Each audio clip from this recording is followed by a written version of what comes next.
أعوذ بالله من الشيطان الرجيم. بسم الله الرحمن الرحيم. يا أيها النبي اتق الله ولا تطع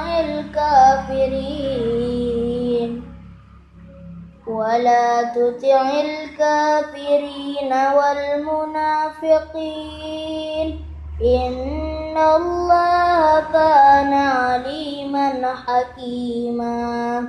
واتبع ما يوحى إليك من ربك إن الله كان بما تعملون خبير. وتوكل على الله وكفى بالله وكيلا. ما جعل الله لرجل من قلبين في جوفه وما جعل أزواجكم اللائي تظاهرون منهن أمهاتكم وما جعل أدعياءكم أبناءكم ذلكم قول لكم بأفواهكم والله يقول الحق وهو يهدي السبيل. أدعوهم لآبائهم هو أقسط عند الله وإن لم تعلموا آباءهم فإخوانكم في الدين ومواليكم وليس عليكم جناح فيما أخطأتم به ولكن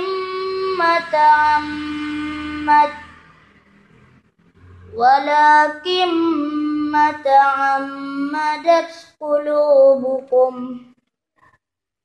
وكان الله غفورا رحيما.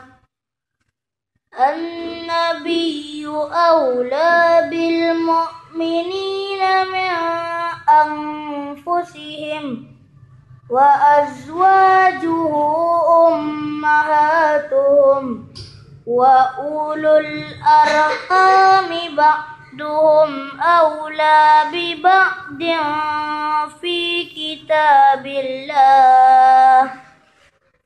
كتاب الله من المؤمنين والمهاجرين إلا أن تفعلوا إلى